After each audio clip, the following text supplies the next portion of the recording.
몸이 아프거나 문제가 어디가 됐다라거나 뭐 비만이 있다라거나 몸이 찹니다. 근데 식초는 찬 몸을 따뜻하게 데워주는 역할을 합니다. 비만에서부터 시작해서 당뇨에서부터 시작해서 혈압, 그리고 동맥경화라든지 이런 다양한 곳에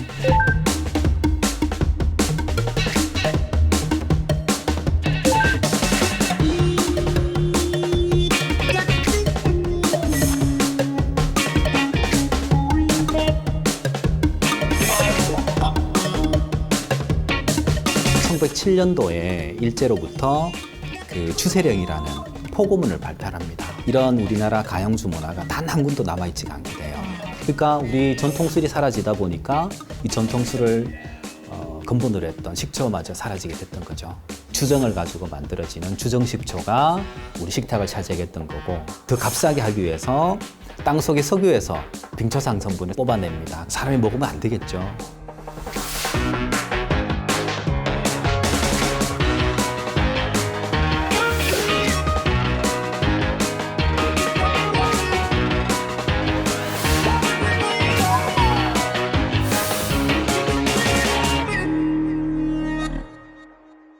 여러분, 신맛, 식초 좋아하시나요? 식초는 우리 몸의 신진대사를 원활하게 해주고 고혈압과 당뇨, 간질환, 소화기 질환 치유뿐만 아니라 다이어트 효과까지 정말 신이 내린 기적의 물이라고 하는데요. 그런데 이 식초도 잘 알고 잘 먹어야 한다고 합니다. 브레인셀럽 인터뷰, 그래서 오늘은 100여 년 동안 맥이 끊긴 한국 전통 식초를 복원해서 널리 알리고 계시는 식초 명인 한상준 대표님을 찾았습니다. 안녕하세요. 네, 안녕하세요. 와주셔서 네, 감사합니다. 반갑습니다. 네. 그 첫 번째 질문으로는 사람들이 가장 궁금해하는 그런 질문인데요. 식초의 놀라운 효능에 대해서 좀 여쭤보려고 합니다. 식초의 대표적인 효과는 어떤 것들이 있을까요? 식초가 우선 우리 신진대사를 원활하게 하죠. 우리 그 옛 고의학서 동의보감에 보면은 식초는 따뜻한 성질로서 그리고 독이 없고 신맛을 내며 종기를 이렇게 치유하고 어지럼증을 치료한다고 나와 있습니다.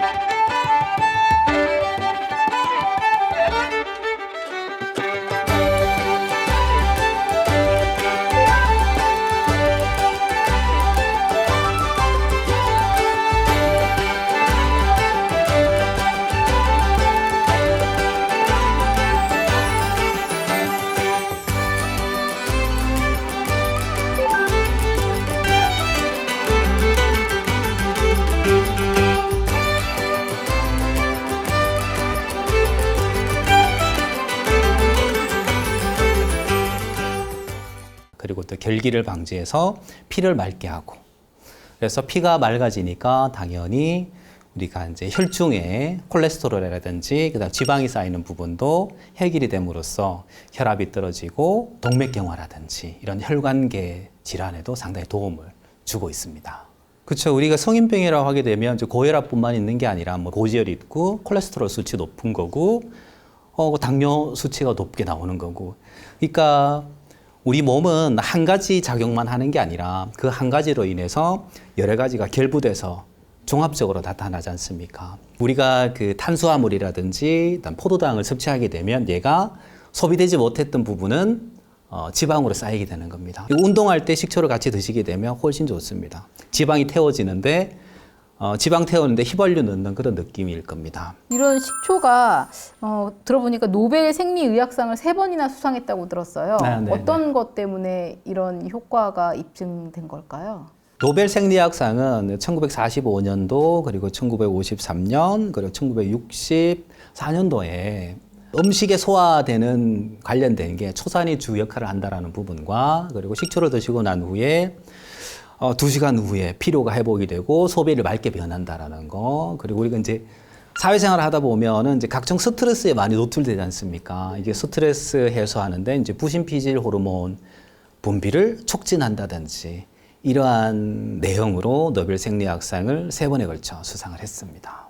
사실 뭐 집집마다 식초가 필수 조미료잖아요. 그래서 저희 집에도 사실은 1.5리터짜리 큰 식초를 구비해 놓고 이렇게 쓰고 있었는데 진짜 식초가 있고 가짜 식초가 있다 이렇게 말씀을 하셔서 깜짝 놀랐는데요. 진짜 식초와 가짜 식초의 차이가 있다면 어떤 게 있을까요? 신맛을 구성하는 부분이 다양한 유기산으로 형성이 돼 있어요. 신진대사를 원활하게 하고 피를 맑게 하고 혈액흐름을 원활하게 해주고 그다음 혈당을 떨어뜨리면서 그 이뇨작용까지 하는 여러 가지 좋은 역할을 하는 식초 역할은 초산이라는 아세트산뿐만 아니라 구연산이라든지 아미노산이라든지 다양한 유기산의 복합으로 인해 가지고 사람한테 이로운 역할을 한다라는 거죠. 네. 그럼 이런 역할을 하는 식초가 우리 선조들께서 만들어 오신 옛날 뭐 현미식초라면 현미로만 가지고 만들어지는 거고 사과식초라면 사과만 가지고 그리고 초산균이라는 미생물이 천천히 성장을 해서 자연의 원리를 따르는 그런 식초가 바로 좋은 식초가 아닌가라고 생각합니다.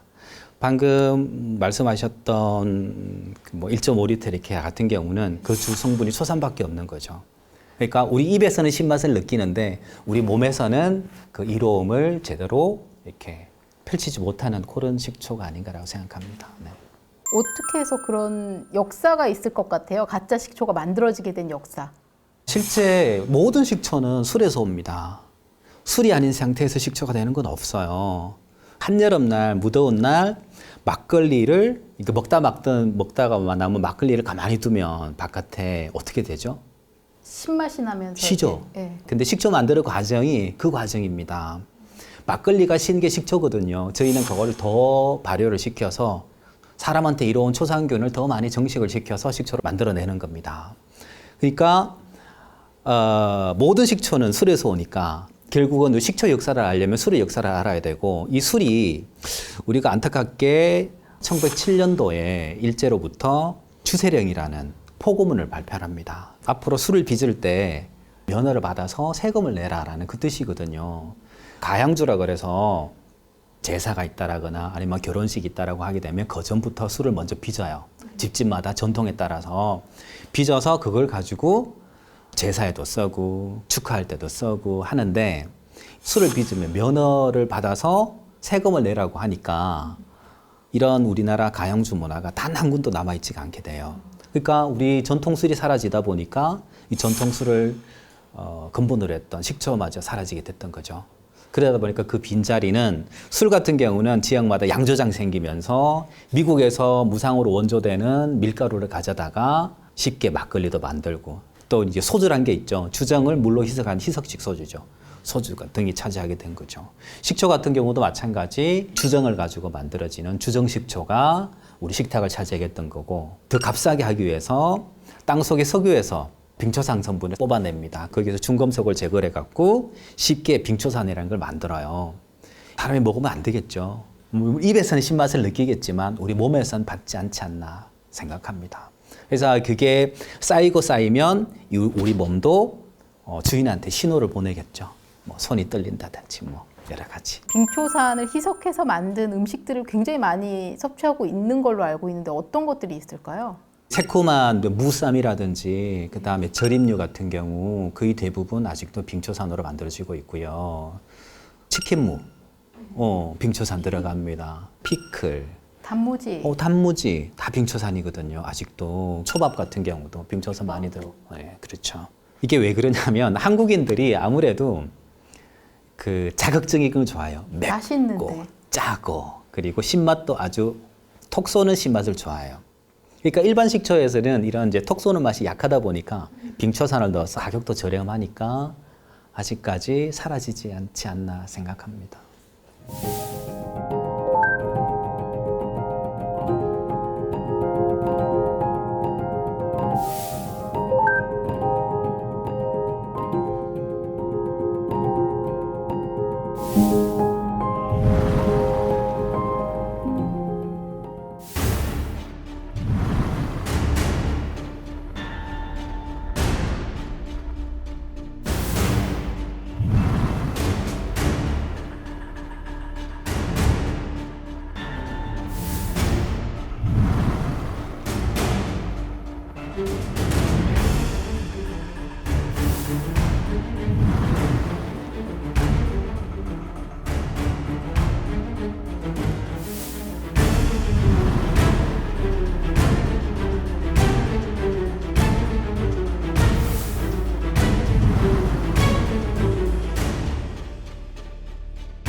맥이 살아있는 전통 초들은 어떤 것들이 있고 대표님께서 추천해 주실 만한 우리나라의 전통 초들은 어떤 것들이 있을까요? 우리나라 같은 경우는 임야가 70% 이상이다 보니까 오곡 작곡이 많이 생산이 되어 왔었죠. 그리고 또 이 오곡이라는 거는 우리 선조들께서 한 가지 곡식만 아니라 여러 가지를 같이 섭취함으로써 영양뿐만 아니라 그리고 또 이제 풍요를 기원하는 그런 의미도 담고 있습니다. 그래서 뭐 가을철 보면 이제 오곡 잡곡이 연걸어 간다라는 표현도 있을 테고요.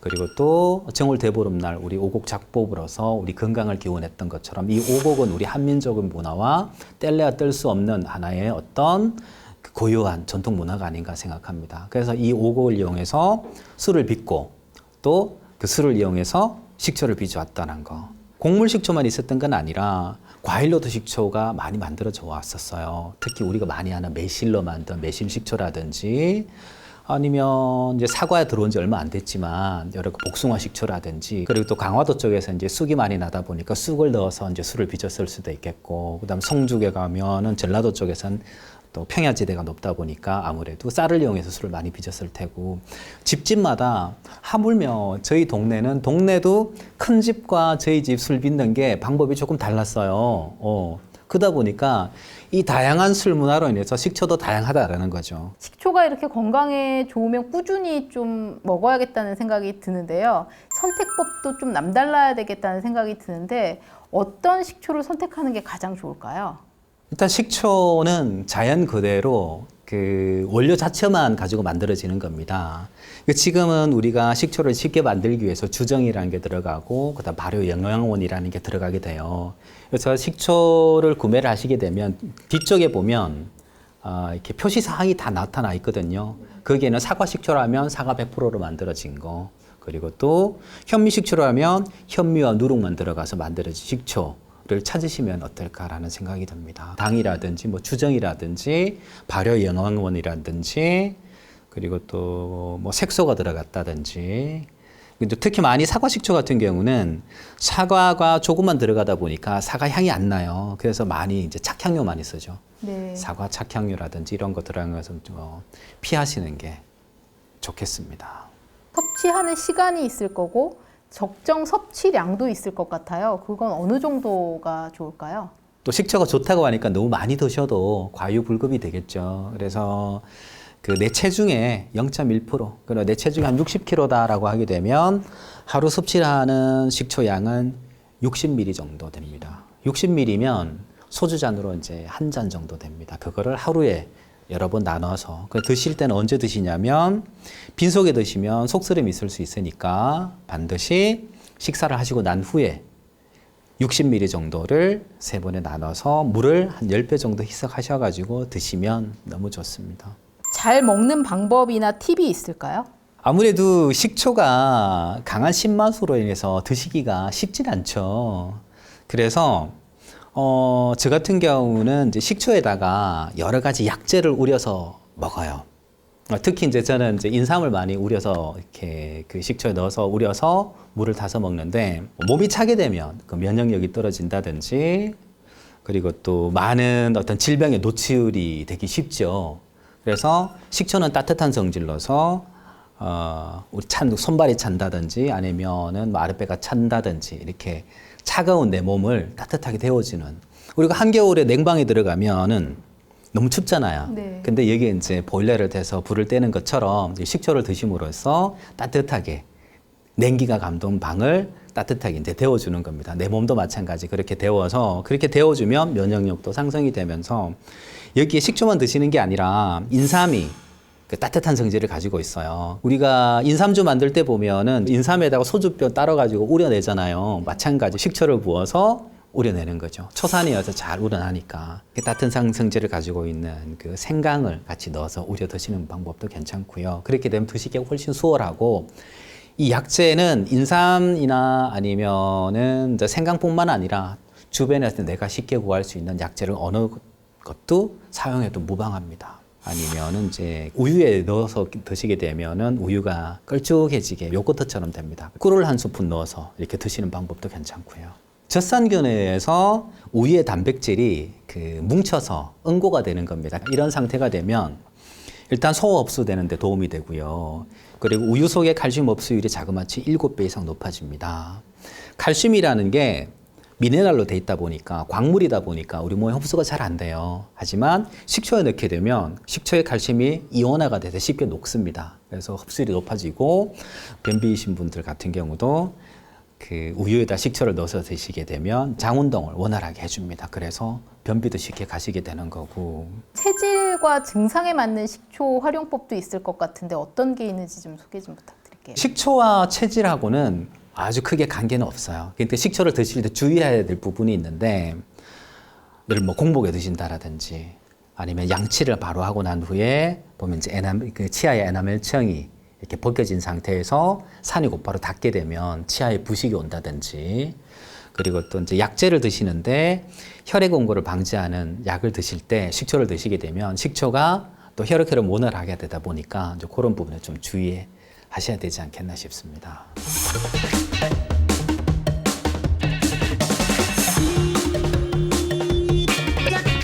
식초를 식사하시고 한번 드셔보세요. 민감한 사람 같은 경우는 술을 드신 것처럼 약간 혈기가 잘 올라온다는 느낌이 있어요. 그리고 음주 자리에서 식초를 같이 드시게 되면 주량이 한 병인 사람이 소주를 2병을 마셔요. 곧바로 느낄 수 있습니다. 그 요즘 사람들 뭐 스마트폰 많이 보시고 그다음에 많은 빛의 공유로 많이 움직이지 않습니까? 그때는 어떻게 식초를 드심으로써 시력까지 더 나빠지지 않게. 동양의학에서는 신맛이 간과 연결돼 있다고 얘기를 합니다. 주무시기 전에 식초물을 한 잔 드시고 주무시게 되면 다음날 아침에 일어날 때 공복 혈당이 뚝 떨어진 것을 확인할 수 있습니다. 비만이라든지 다이어트 같은 경우도 마찬가지고.